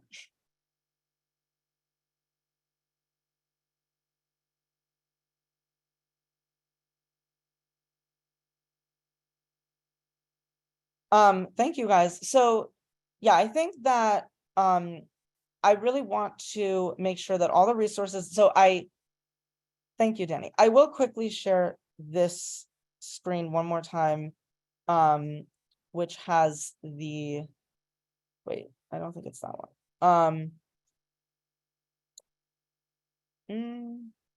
Wait, I don't know if I can. Well, no, so the things in the Schoology folder and the Google Drive, so the lesson plan templates and the slide templates and certain data trackers and things that are blank but can be sort of used for all teachers would definitely preserve throughout the years. But I do know that like exit ticket specific questions or specific lesson plans or things that change year to year would have to be tweaked. But I do think that teachers can each year kind of upload and share as the year goes on and continue to preserve that information. And I would allow this access code to go to all ETO teachers, and I'd have to figure out exactly how to do that, but I would like to allow anybody access to that folder that teaches in an ETO school. Sam, excellent work. Thank you so much for sharing your presentation and for creating this collaboration for teachers, right? Because we can definitely work smarter and not harder. Thank you, Sam. And next up, I would like to welcome our final presentation for this evening, Miss Maria Lewis.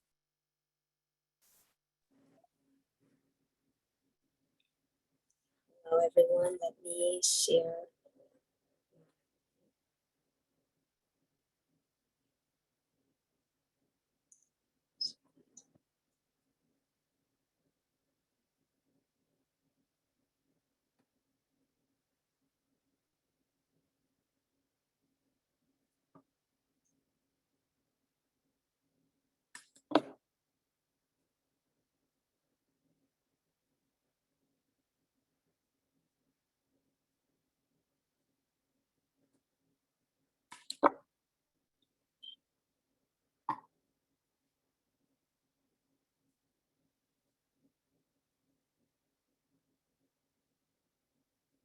Can everyone hear me and see me?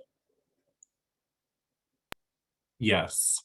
Okay, perfect. We can't see the present. Now we can. Awesome. Okay, perfect. Okay, so it's going the wrong way now. I'm sorry.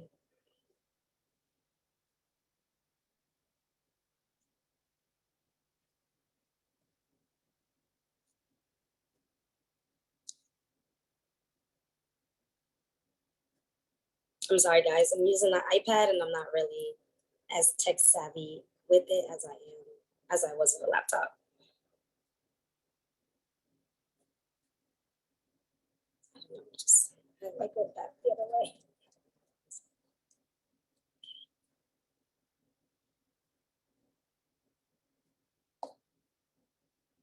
Here we go. All right, hi everyone. Thank you for joining us this afternoon. My name is Maria Lewis. I'm a kindergarten teacher at Frederick Douglass Elementary, and my initiative was student peer counseling across grades. So with this year, with teaching kindergarten, I noticed a lot of disparities within my classroom. I realized that student behavior has a major impact on education.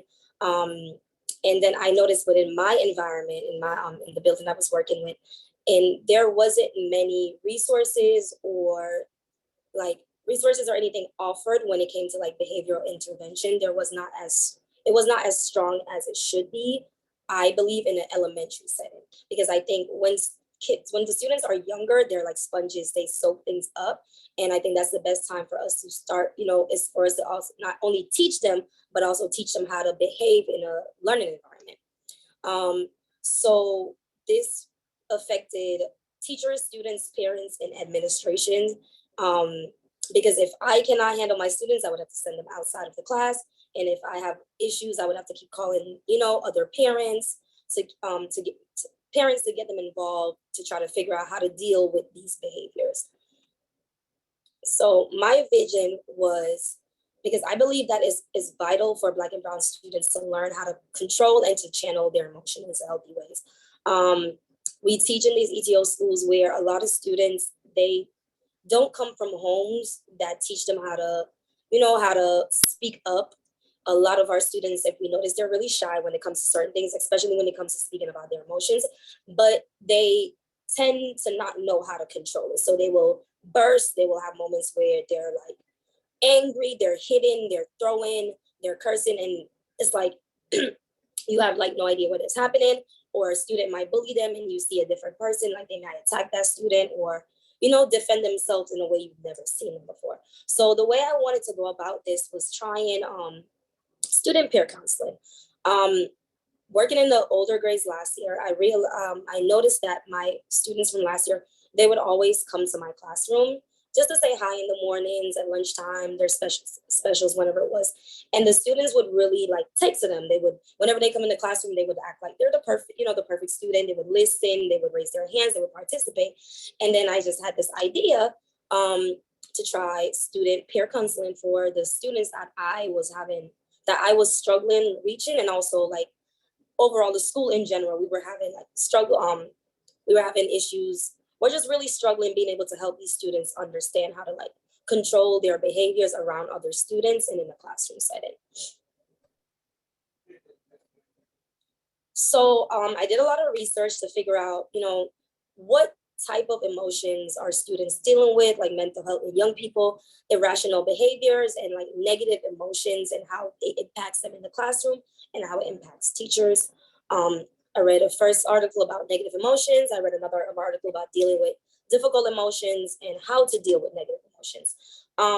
From these different researches, these different papers I read and do research, these were some different emotions that would always pop up in my research that students were struggling with.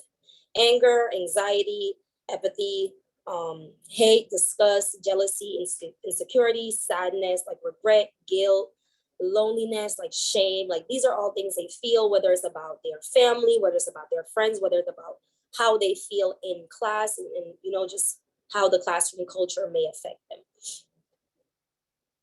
So with my peer session, I paired older students with younger students. Each student was paired with a student from the upper grades, grades 3 to 5th. And the younger students were kindergarten kids. Each session lasted about 5 to 8 minutes. They were 2 times a week. We always start off the session with a YouTube video. I know we're strapped for time. Let's see if I'll show you guys a quick visual of what these students saw when they saw these YouTube videos. Well, this YouTube video. So we start off our session with a YouTube video just about, our feelings. Maybe make it bigger. I'm a scribble spot. I'm a rainbow of colors. Just all like in one explaining dot. If I get what feelings tangled, are. I know what that to it's okay do. to feel. Spot whatever my we feel. All feelings of our and feelings name and our them emotions are too. valid. So many feelings just. So they would watch that video, and the video continues with different emotions, different feelings, and that's my PowerPoint. And different feelings, and just how these different things work. So they will watch that video at the beginning of their sessions. And we always start with these 3 steps. We will identify the emotion that they're feeling for that day. Like, how are you feeling? Are you feeling, I have a poster with different feelings. From the video, they're able to like speak and tell their peer what they're feeling for that day. And then we take actions. With the way we took actions with this poster is different things. Like, we're feeling upset today, or we're feeling, not our 100%. So what do we want to do? We can read a book. We can take a deep breath, ask for help. We can listen to music. We can go for a walk. We can drink water, ask for a hug. A lot of my students, when they were in the hallway, they would see their peers walking by and like, hey, Miss Lewis, can I go tell my big buddy hi? Or can I go give her a hug? I need a hug. And I would always let them, if they were, they asked respectfully, they were listening and doing what they need to do in the hallway. Here I have just took some pictures of like their drawings throughout this there are a few sessions that the parents would bring me back, like how they felt. They at the end they would like draw how they feel, whether they feel happy, sad, mad, and then at the end of the week I would allow them to take it home. So there is a few of them. We folded into 4 days just so that they would be able to keep track of it. And also the kids like to see, oh, yesterday I was happy, but today I'm kind of sad. Oh, why, what's going on? So just to have these conversations to help them, start to speak about their emotions and different things like that. I also had community involvement. Not only did I do my little sessions, I also had the school counselor come in once a week, and I did a whole group session. To do this, I had to send home a letter because apparently kindergarten kids are too young to get whole group sessions. So I had to draft up a letter and send it home to parents, and the parents were very responsive, and I was able to have these sessions in my classroom. The counselor would come in and she would show videos about kindness, honesty, bullying, integrity, and have different conversations about what those look like within, when you're talking to an adult in the building, or when you're speaking to your classmate, or when you're just speaking to your parent. Also outside counselors for the students who I saw that really were like struggling with like emotional like turmoil. I always got parents involved, and I let them know like, hey, I noticed that your child is doing this. They might be really angry. They might be like, no, something might be going on. I did have 2 parents get involved in outside counseling. They got counselors and therapists for 2 of the students. I also utilized TML, OIC, Gibson, and YMCA, which are outside community involvement. They're after school programs. Sometimes they would come in the middle of my class, and the staff members who would come in, we had good relationships. I was always able to collaborate them. They would be able to like pull students from my class and talk to them like, hey, what's going on? Oh, so-and-so had a bad morning or a good morning. They were very helpful in being able to, have that peer counseling session going on, not just during school hours, but also when they leave and they're at after school activities. What I noticed in the end is that I had a lot of praise from administration, how my students would treat other students when they walk in the classroom, just their mannerism when adults walk in the building, how they would react to certain things, like, when there's new kids who don't understand and they might be hitting them or bullying them. I would always see my kids like, self-control, which is amazing to see in kindergarten kids, being that young. Also, I saw a growth in my students, like my data. I'm not really a data person because, I feel like some students might be really strong students in 1st grade, but not so much in 6th grade. But then they might turn around in 10th grade. But I really saw that in my data.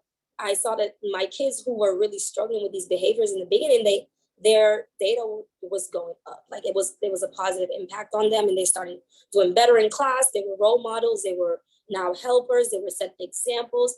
And then other students started to notice this. And also with the whole group session,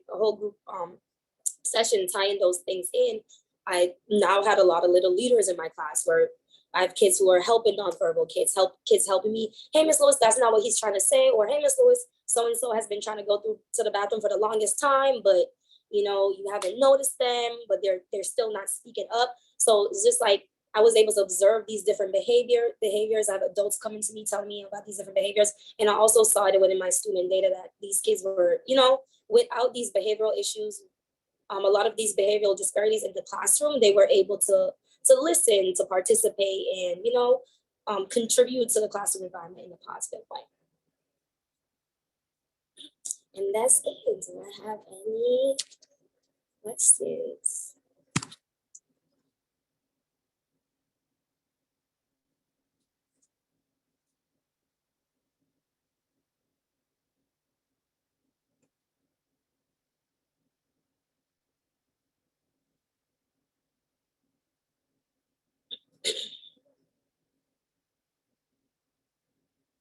let me, so what's the Q&A?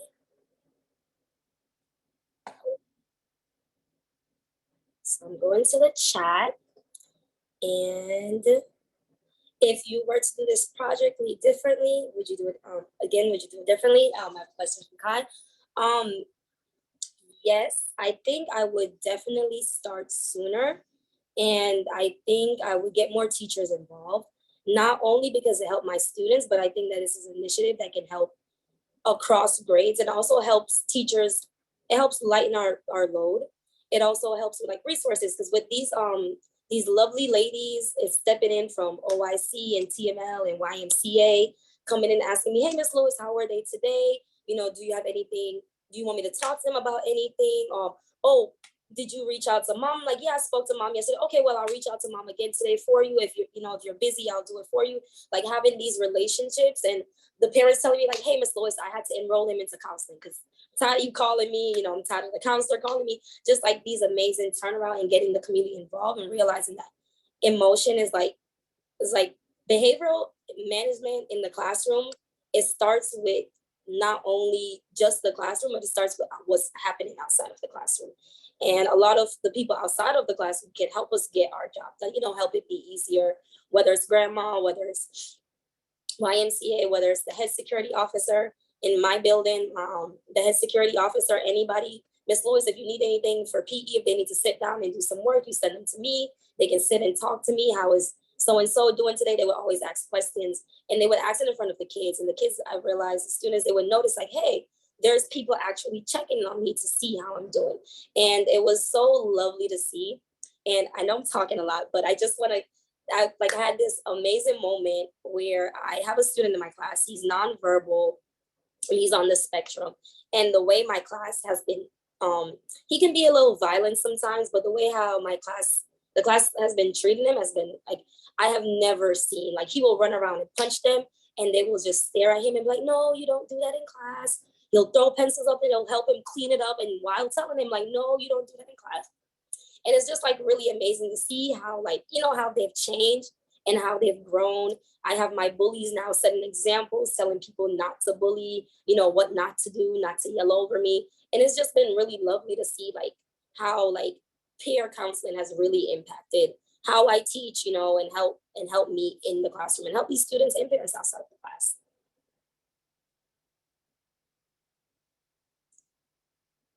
Matt, I think I answered your question without. Yeah. Good.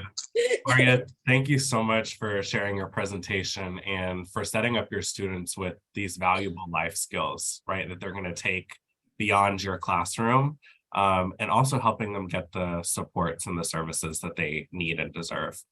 Thank you, Maria. Thank you, guys, and thank you, everyone. All right, y'all, I'm going to close this out for the evening. I want to just share my appreciation one more time for our wonderful presenters from this evening, Armando, Daniel, Camille, Danny, Asel, Miguel, Sam, and Maria.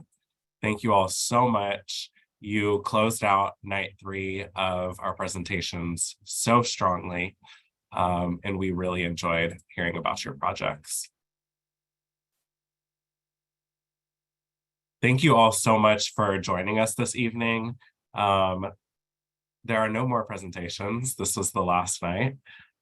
Feel free to reach out and connect with our participants to learn more. They can drop their emails and their LinkedIns in the chat right now.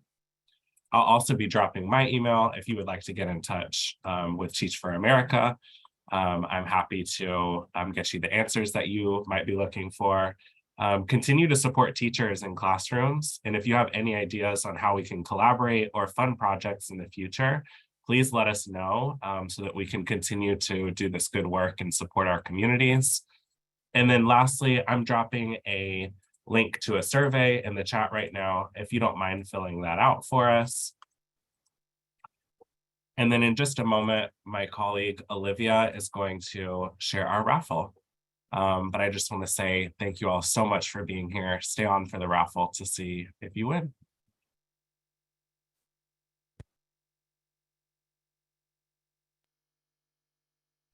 Hi, everyone. Just want to echo what Matt and Kai have expressed thank you all so much for coming and supporting our amazing teachers and leaders inside and outside of the classroom.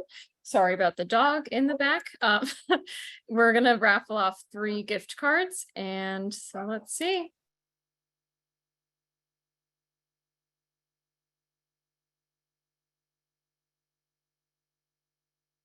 Okay, awesome. Jalori, please drop your email in the chat so we can send you your gift card. You are our first winner.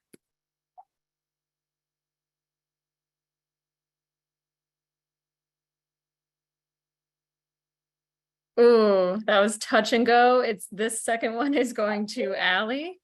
Allie, please drop your email in the chat.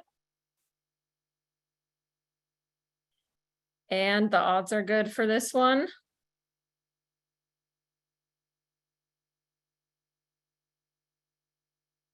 Oh, Mr. Berner, the recipient of our 3rd gift card. I will pass it back to Matt and just make sure you put your email in the chat so we can get you those gift cards. Thank you so much, everyone.